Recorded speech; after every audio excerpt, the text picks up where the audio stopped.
Okie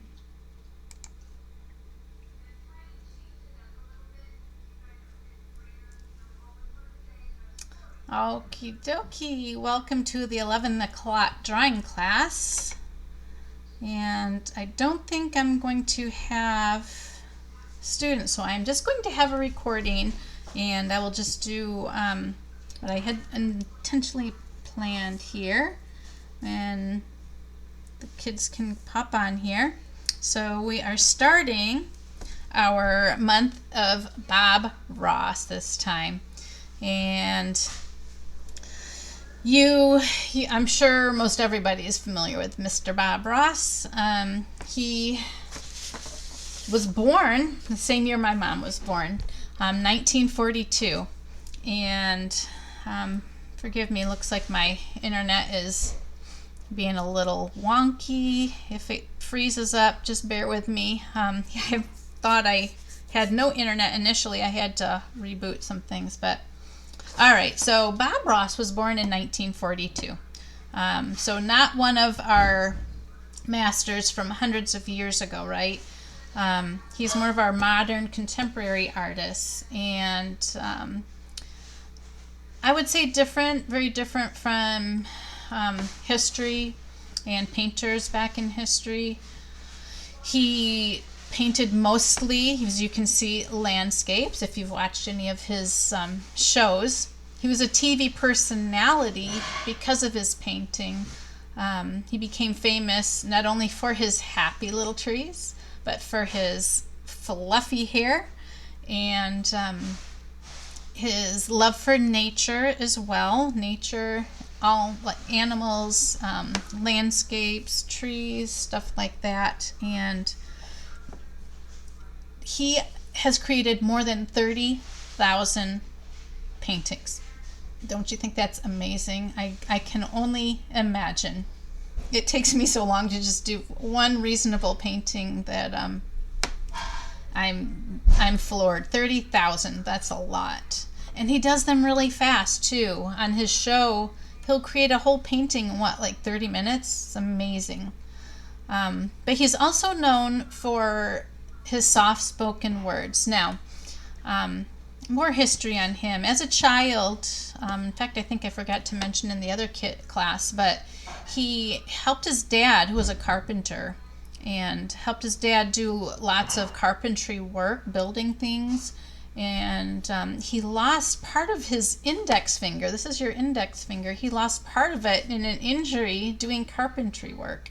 And I'll have to pay attention when, I think it's his left hand, when he's holding his palette, his paint palette on TV, you might be able to see part of that finger that's a little bit shorter than it should be.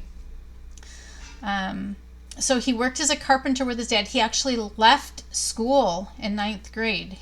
He quit school to work with his dad, and I'm not sure if it was intentionally to make more money or just help his dad make more money with carpentry, which is kind of a shame, huh? To not have finished school. I think we kind of take that for granted, and I'm going to try and make sure the girls pop on here. All right. Check one more thing here. Yes, okay, good. So he quit school and helped his dad. At some point, he ended up joining the military. So his life experiences start really with, well, not only the carpentry work, but being in the Air Force for 20 years. So he retired in the Air Force. He was stationed in Alaska for a lot of that time, I saw. He was a drill sergeant. Now, that in and of itself is really interesting because he's such a soft-spoken guy.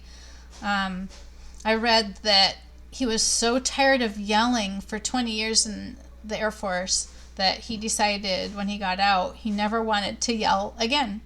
So he's just became this soft-spoken man.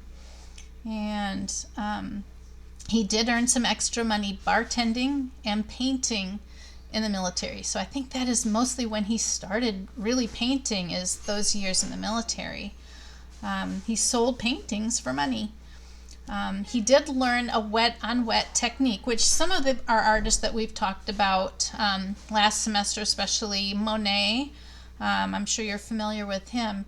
He did a wet on wet technique, and Bob Ross picked up on that, and that is how he gets a lot of his, he creates backgrounds, how they blend so nicely. He'll have wet paint already down, and then he'll add wet paint and blend that color right on the canvas with the already applied colors. And so that's a wet on wet technique. We will be doing that. We've done a little bit of that last semester. So that is something that he learned.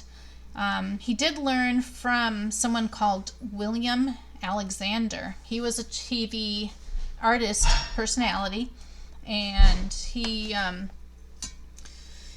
ended up kind of taking over where William left off. I don't know the age of Mr. Alexander, but he in one episode he handed off a paintbrush to Bob, and kind of like, it is your turn to take over. So that's when Bob Ross became really big, a very famous TV personality for painting. Turns out that I think William got a little bit jealous because Bob Ross became much more famous than Mr. Alexander did, and they end up not being friends any longer. That's just sad. It's too bad. But I'm super thankful that Bob Ross did what he did to bring this art to the world. He it said that he, with the painting, the kind of step-by-step painting that he does, he was hoping, the way he teaches, was hoping that people would paint with him, but it turns out only 90% of people that are watching his shows are just watching to watch him. 10% are painting, so not a lot of people are painting with him. They just enjoy watching him. I think it's almost therapeutic to listen to his calm voice and the way he talks. I think that's what people really, really like about his shows, and you can still watch them. He passed away in 1995, so some time ago, but he passed away at the age of 52, which is so sad. He died of cancer. But back to when he was becoming famous, being a TV personality, it said that he hated his frizzy hair, but he got the perm at some point because it would save him money. He figured that with this curly hair growing, he wouldn't have to get it cut very often. So that is why he permed his hair and just let it grow. Even though he ended up hating the frizzy hair, he was encouraged to keep it because it was part of his icon. That's what he was known for, right? His happy trees and his frizzy hair, big poofy hair. And so he kept that hair even after going through chemo for the cancer. His hair fell out as a result of the medications, and he ended up getting a wig that was very similar and wore that. So he kept that frizzy hair going. It is said, well, I mentioned that he has painted over 30,000 paintings. There are very few that are, I don't know that they're even for sale, but there are just a few that are of his originals in the town in New Smyrna Beach in Florida. So he lived in Florida, and actually he was raised, grew up, and then returned to Florida. He has a workshop there in that town that holds these paintings, some of them. I don't know how many, but I would love to go see them sometime. And he has people there that are teaching his technique. You can go there and get certified at teaching this technique, which I think is really neat. and it's wonderful to inspire people to do this. I don't know that I want to learn those techniques. I think that is all him. And I mean, the one that I painted of his, I did not even use his technique because it's something that you really need to practice. It's a little difficult till you get I mean, he makes it look super easy, right? If you've ever watched his TV show. But it's something that takes some practice. So when we do our painting next time, you can do them the best way you can. I'm not going to actually, I will tell a style, I'll show you a style that I've picked up just from watching. But it's not, I have not been trained in Bob Ross, so we will kind of play with making some trees, but we will draw some trees shortly here. He did donate a great deal of his work to organizations for fundraisers, so I think that's a wonderful aspect of Bob Ross. He did go to college and got a bachelor's degree in graphic design and illustration. So he's not totally self-taught. A lot of that he did do on his own, but he did go to school for that. And we talked a little bit about how he's known for his loving character, his soft-spoken voice, but he loved nature and animals. And the kids in the other class said that he has 2 squirrels that are his pets, and I wonder if maybe, or he had, I wonder if maybe they were injured, because he was known to take in and rehab injured animals. So perhaps those little squirrels were orphaned and they became his pets. I think that's a neat thing to look at and remember of him. So I don't know that he actually painted a lot of animals per se, but I'm sure you might see some animals, especially some birds. Like in the painting we're going to do, there's a couple birds, so there's some wildlife in there. So he ended up dying at the age of 52 of lymphoma. It's a type of cancer of the lymph nodes. I will be posting, I think after this class, or at least with the next painting class, I will post some links to some different sites that you can visit to see more of his stuff. I'm hoping your parents are showing you the book lists and then the animated book lists on YouTube. They're fun children's stories, but I think even older kids could appreciate some of it just because it's about the different artists' work. So I'll do the same for Bob Ross, and I'm sure there's all kinds of animated stuff that has been shown on YouTube. Excuse me, I keep burping. So this painting that we will paint next time is called At Dawn's Light, and I painted it with a friend and my daughter, and let me get the original here that I made, my original of Bob's. Here it is up close, and so we will be practicing drawing today, but we're going to draw some different kinds of trees. I want you to have a little practice at that, and I want you to get an idea of the colors that are in this. So the colors I gave you are the purples, red, yellow to make that sunset, and then the reflection on the water. We'll be adding a little bit of green because the trees are still green. The cruciferous, that's what I was trying to think in the other class. So we've got the pines, we've got these other tall trees, and I did a little bit of his technique on here, so we'll kind of talk about that when we paint. But so this is the painting we're going to work on for next time, and there's the drawing of it in front of you. Now since you guys in this class did not participate last semester when we were doing some of these this is some of the stuff that I did in our very first drawing portion, and I just did some fun little pictures that stemmed from letters, and I want to show you the tree. So this one that I gave an example, starting with a circle shape, and make sure you have your journals out because we're going to be working in your journals. And I do want to emphasize to please practice drawing some still lifes. Just sit and grab 3 objects, even put them together in a little bit of a setting and draw from what you see, okay?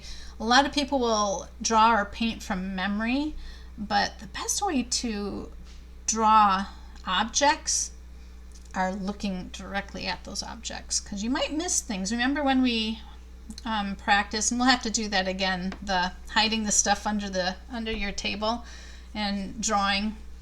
We'll work on. I'll remember to put that in next time. So that class we had started a tree with just a basic circle shape, and I just wanted to show you this quick to break it down step by step. There's a circle. I created this tree trunk. Within the tree trunk, I divided it into 2 branches, and then here we made the leaves, the fluffy, bumpy shape of leaves on the top. So on top of that circle, you can just kind of create, and you can practice this in your journal right now if you like. Make these bumpy shapes on top of the circle. Don't worry about erasing. We don't need to erase necessarily in drawing class. So there's the bumpy shapes of the tree, and then I made a few bumpy shapes inside for branches that are sticking out in front. And then on this last step, I've got the bumpy shape of the tree, the leaves. Inside, I've got the V that created 2 branches, and then I added some spiky grass on the bottom. Okay, so that's one that we practiced last September. Now I'm going to, let's see here, I've got a couple things I want to do with your class that we didn't get to with other kids. So we're going to practice a still life. So I want you to grab 3 things that you can put in front of you to draw from. All right, so I'm going to grab this again like I did for the other class. Put it here so you can kind of see the angle I'm looking at. I'm looking a little bit more forward, so it's a little more, let me see, a little more like this. So this square, this is a cube shape, right? This square top I have turned sideways, right? So it's more of a diamond shape, right? I want you to get practice at looking at objects and figuring out what that basic shape of that object is, okay? So this basic shape is obviously a square, but I'm going to make it a little more interesting and make it a diamond. So I'm kind of I'm sketching from the diamond angle, all right? So when you get your 3 items together, go ahead and just kind of arrange them so they're all together. And this is what I'm going to do. Oh, and there's the loud dog. Sadie, stop. And then my hand sanitizer bottle, and then something else here. Something I actually surprised the other kids in the other class, but this was my 3rd object. I bought this at Casa de Fruta, a year and a half ago or so, and I saw it and had to have it, and this is perfect for this class today. So I'm adding Bob in to my little still life, and it's hard to show you at this angle because my camera is down and then the other one is here, so but I will show you when I get it done here. So start sketching out your 3 objects as they all kind of sit together in this little still life setting. So I'm starting with in whatever different shape things you can find to make it kind of fun. All right, so I'm starting with my diamond shape, which is just the square kind of turned, right? And I've got my paint pen sitting in here. So I've got, better get my glasses. I've got the round tops. They're actually cylinder shapes, right? These are, whoops, these are cylinder shapes because they're round at the ends and they're long and they have volume.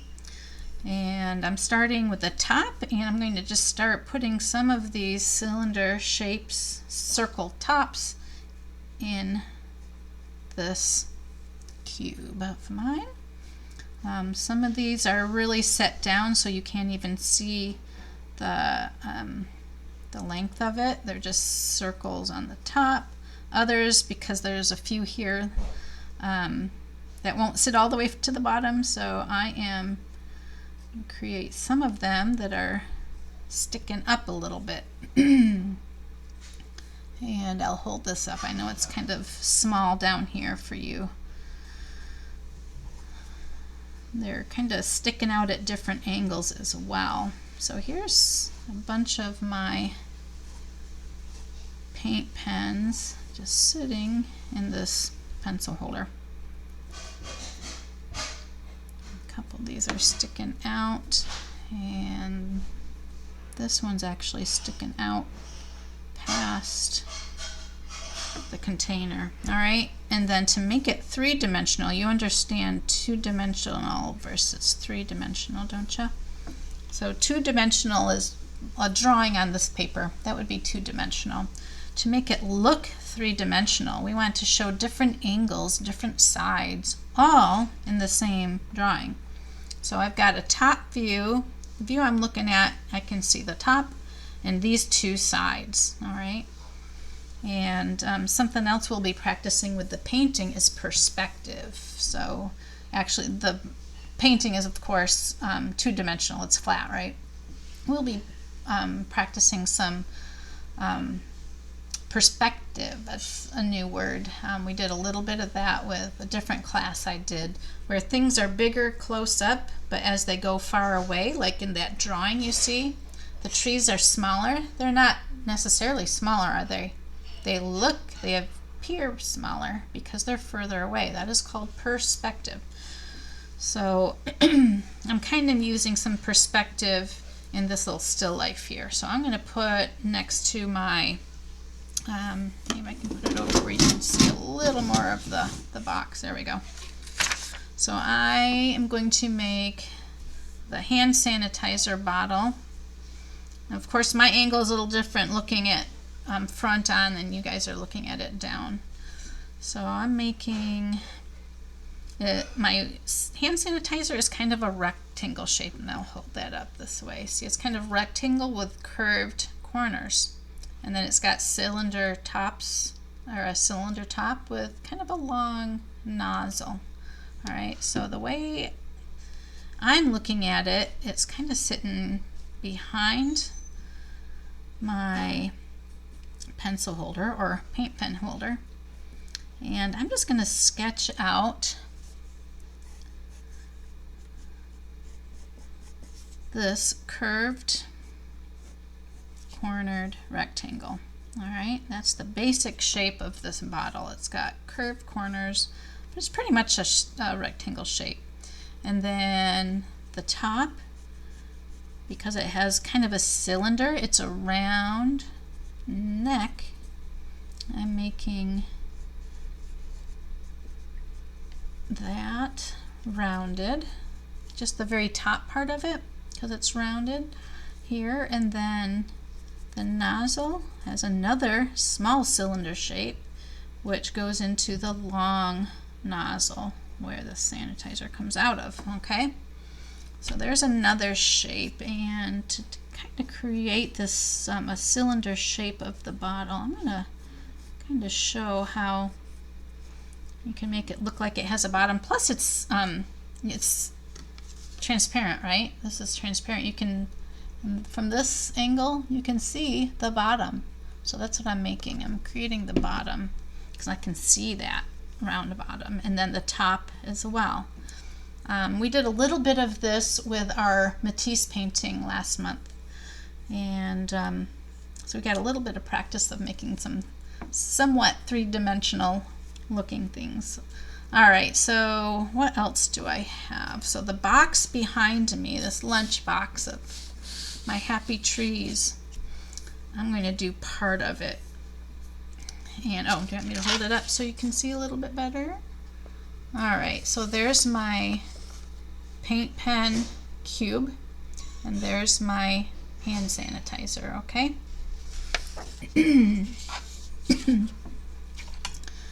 And let's see, okay. So the lunch box behind, because I'm looking at it front on, it's sticking out from behind the paint pen holder here, and it too has rounded corners. You can see this corner here. It's a rectangle with rounded corners, and I'm just showing this at the front and a little bit of the top. That's what I can see from my angle right here. So it sits behind. It's actually quite a bit, a couple inches taller than here, than my paint pen holder. Doesn't look, I'm not making it super exact to the size, but I see the corner, I see the front, and then the back goes this way, and then the curved side, and it goes over, and it has a handle up here, a little bit curved handle, and then this handle hooks into a metal piece, and that kind of goes like that. Okay, and then there's Bob on the front with his fluffy hair. I'm going to try and create this little bit here. His furry face down to his beard. You can barely see his ears. I'm going to try to create that. Let's see. I'll hold this up in a minute here. So I've got his mustache and his smile.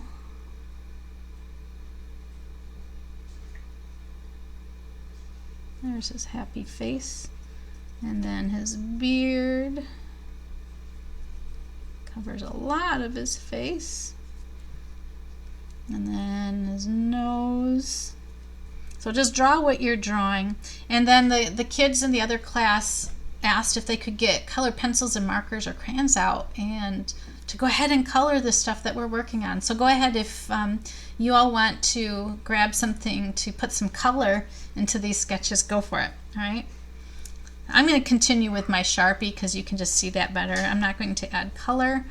I'm just going to draw with my Sharpie here. So I'm working on Bob's face. And like we kind of talked about proportion, eyes are in the middle of the face, so I'm going to try and create his eyebrows.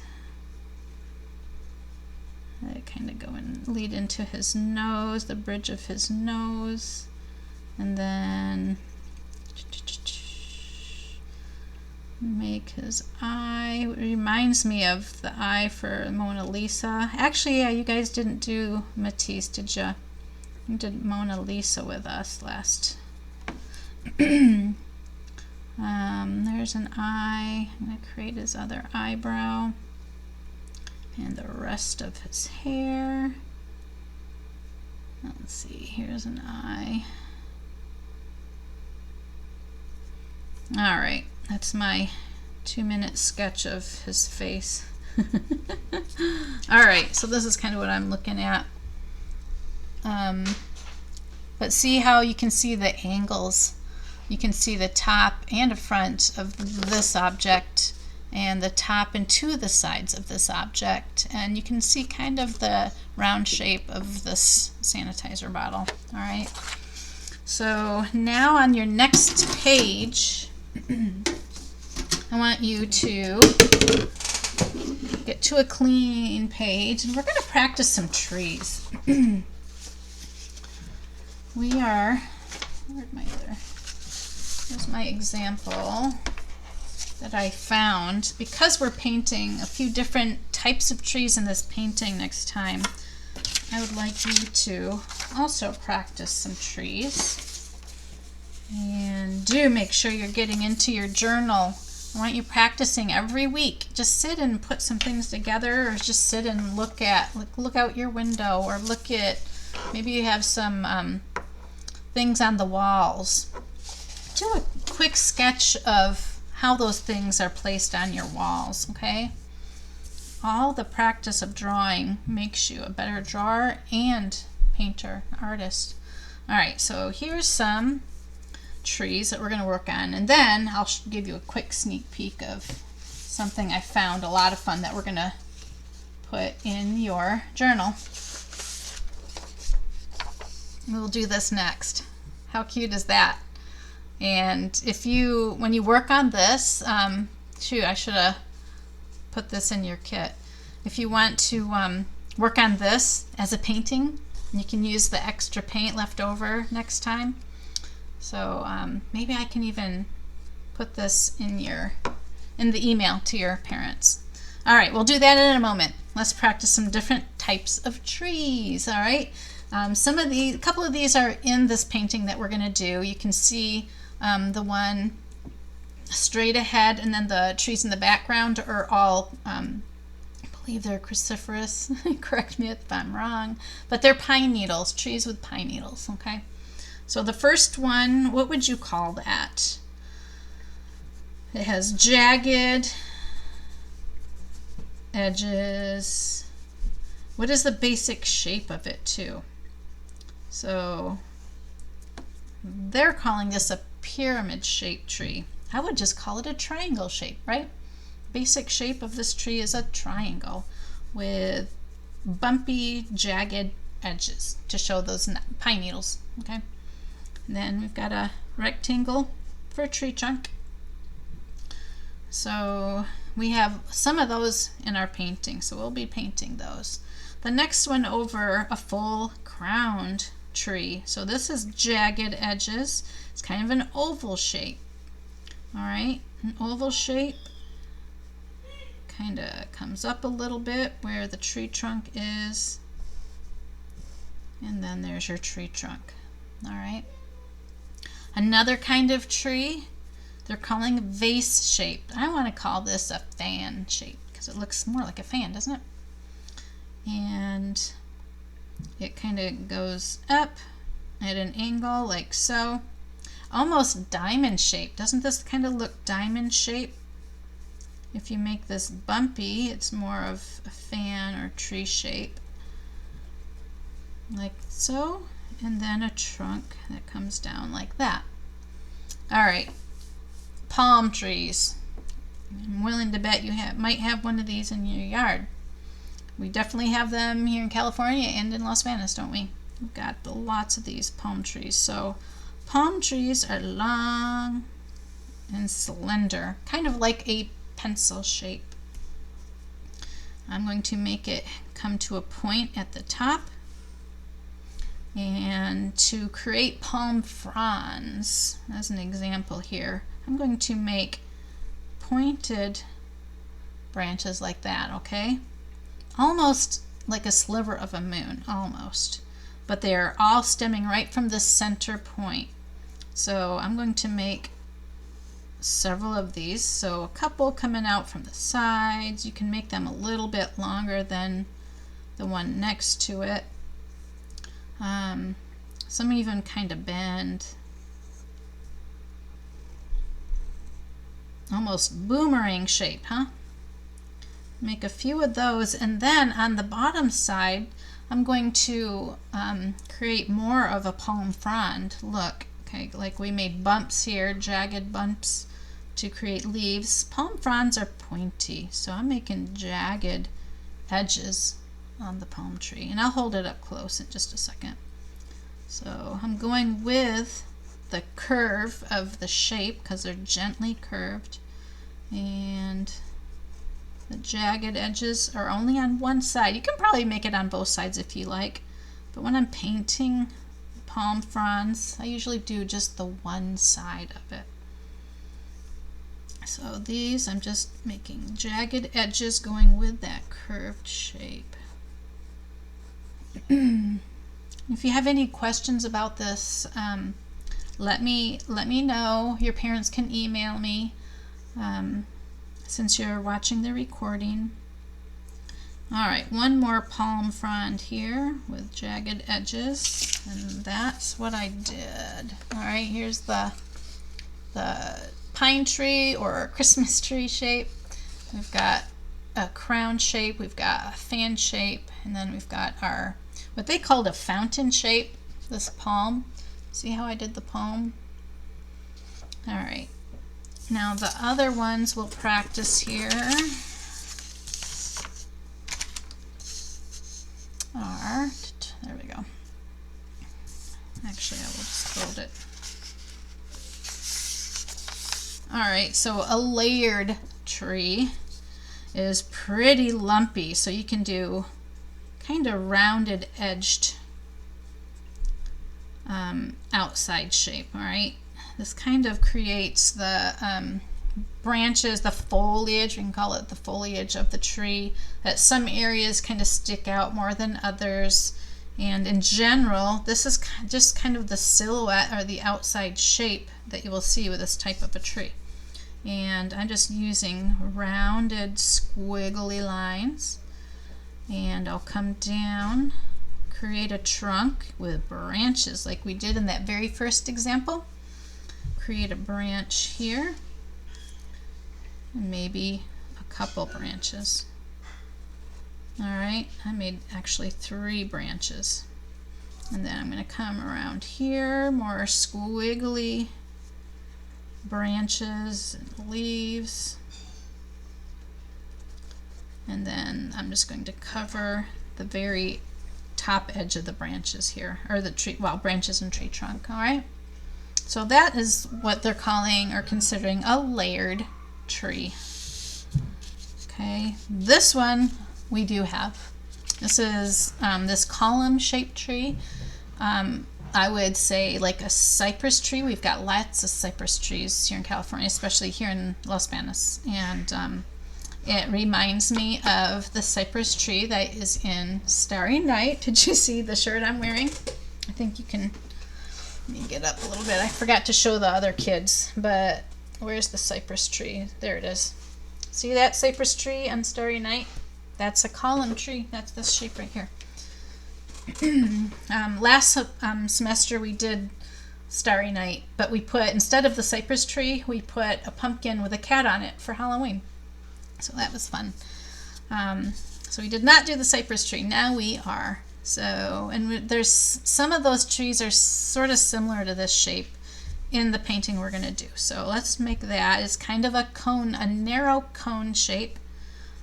More cone because it's pointed at the top than oval, I think. So it's kind of squiggly. It has some branches that kind of go upward, point upward, but it's still kind of bumpy. Okay, and I'm just going to kind of bring that down and around like so. Some more.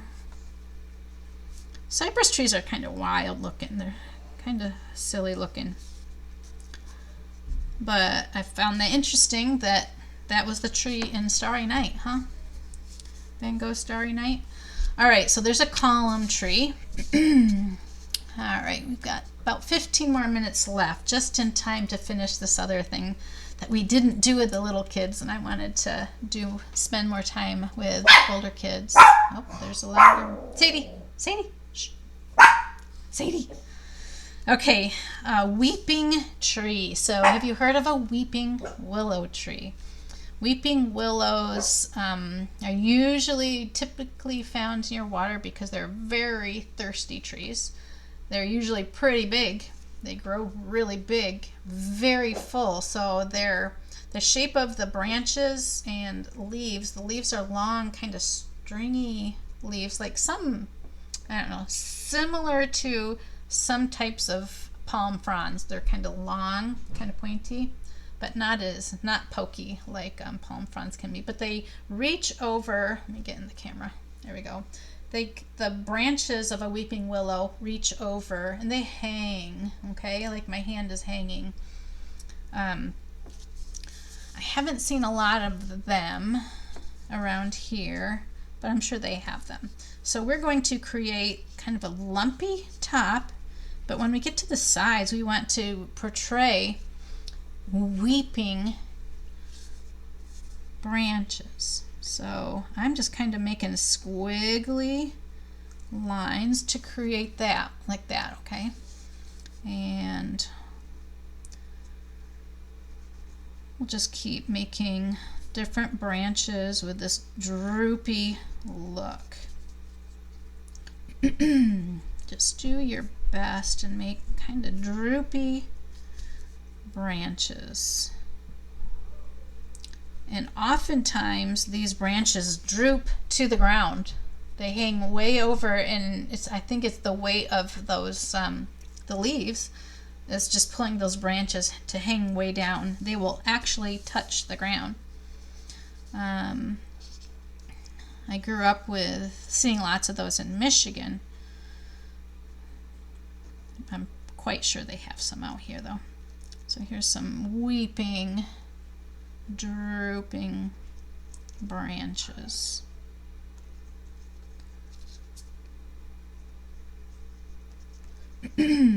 Like so. Make these ones a little bit longer. And then our trunk. Now the trunk of this tree we were talking about with the other class, it's kind of hourglass shape. You familiar with an hourglass shape? Like those little timers with sand, and they're wider at the top and the bottom. You flip it and the sand falls through. But it's narrow in the center, so only a little bit of sand can go through, right? So this is a little slightly hourglass shape tree trunk. So let me hold this up close. So here's these trees. There's a layered tree, a column tree, and a willow, a weeping willow tree. All right, and I think you saw the other ones.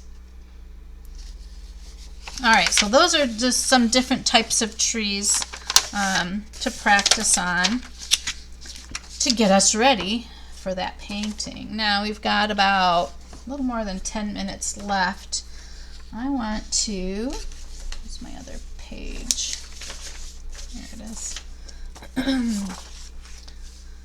I just thought this would be a fun painting. Like I said, I will put this in the email if your parents want to print it for you, and you can have your own, make your own painting with the extra paints that we have from our painting class next time. So this is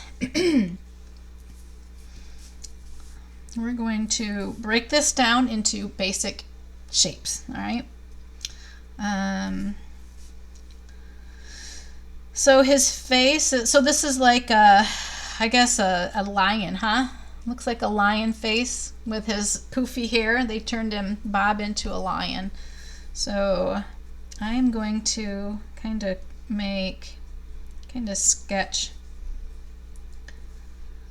a round shape, but using kind of a curved lines, okay? Kind of squiggly, kind of curved, and I'll hold it up close in a little bit. Kind of comes down a little bit for his chin. All right, and then we know that the nose and eyes are pretty much in the center of the face. His nose, for this kind of an animated picture, his nose is right in the center. So let's create that round lion nose of his. And his eyes are just above, so we'll make some oval eyes like that. I'll hold that up close. Okay, and let's make his little lion-y mouth. And kind of have it coming down like that. I don't know who drew this, but I saw it and I thought it looked super fun.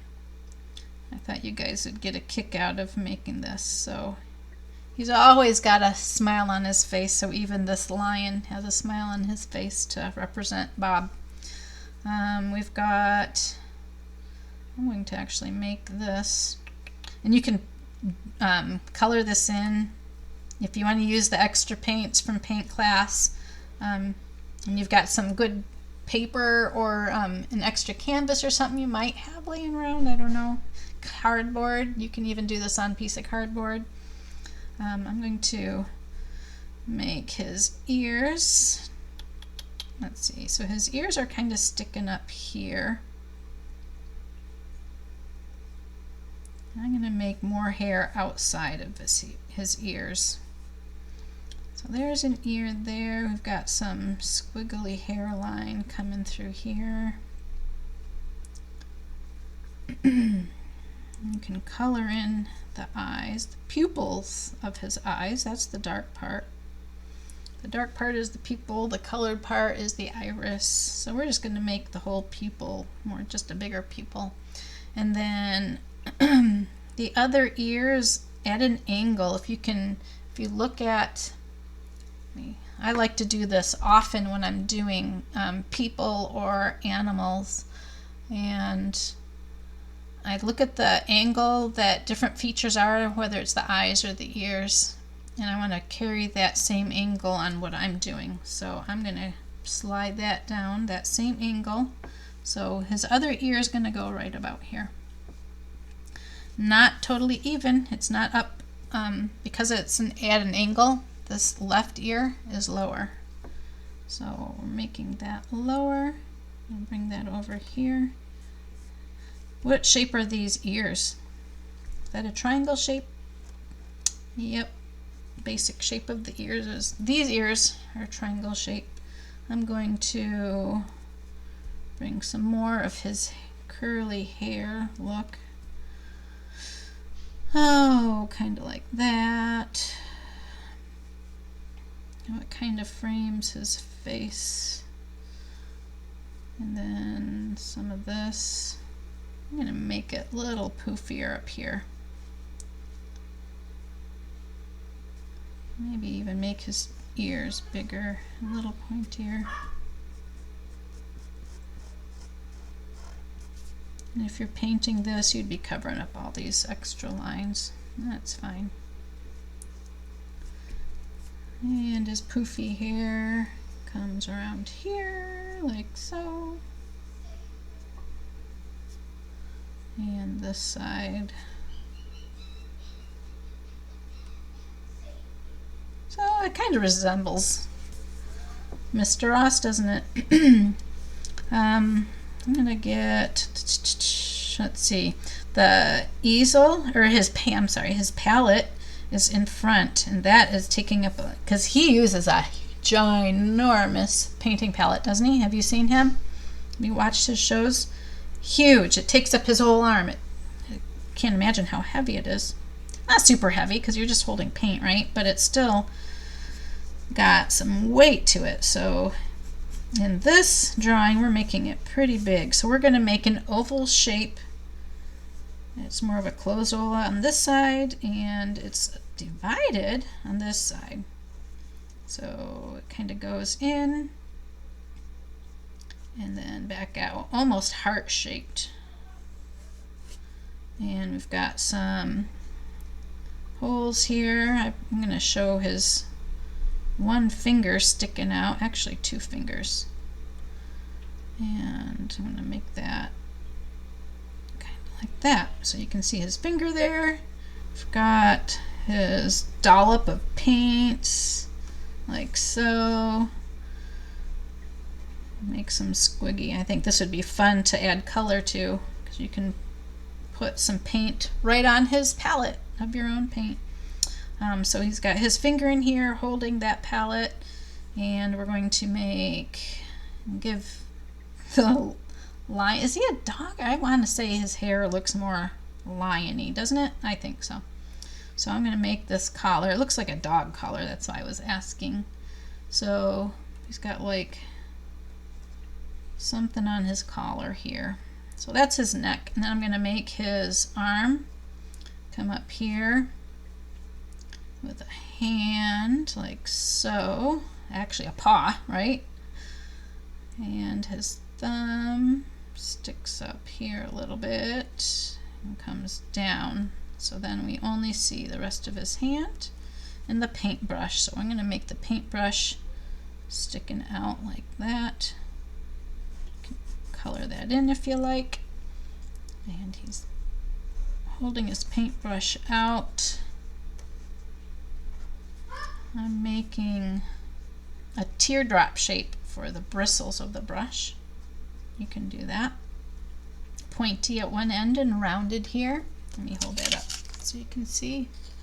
I'm getting kind of low on my paper and the vision of the camera here. All right, so this up a little bit too. And now we need to make his, well, let's finish the rest of his body. So we've got his body here. It kind of goes, stops there. His tail's sticking out of whatever animal this is. And his legs, they kind of show a triangle shape, sort of. And his other leg and just part of a foot. And they just did a real loose other foot here, more in the foreground. That's why it looks a little bit bigger in this picture. Okay, maybe I'll do that. All right, so there's some feet, got his hand, his other arm is underneath his palette, and let's make, got a few more minutes left here, let's make his easel, because he always uses an easel, a standing easel to paint on, and that sticks out a ways. It's, if you measure it, I like to measure with my either my paintbrush or my pencil. So the size of his head is a little more than the length of the easel. So down here in my drawing, the size of the head is this big, a little more than this would be the size of the easel. So it goes right about to here. Make it a little bit bigger. And that is how you work on proportion. So you don't make things too big. You want them proportional. So here's the painting. The easel sticks out above like so with a couple sticks or narrow rectangles.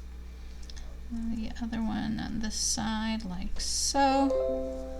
And here holds that together.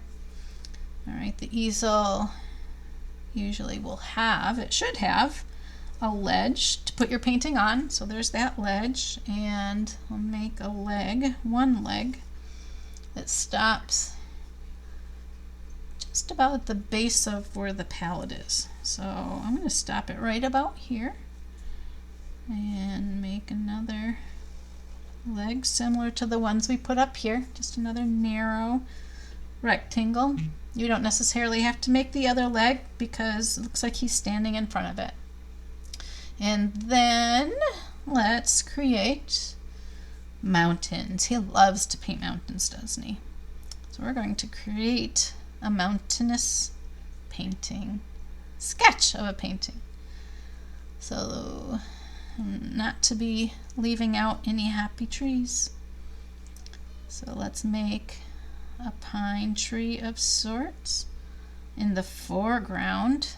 That's what's closer to us in the painting, is the foreground. And let's see, there's a mountain, there's another mountain behind. In the background, behind the first mountain, we also need, see, I got his hand kind of up a little bit high, but I'm just going to kind of create the rest of this painting with these trees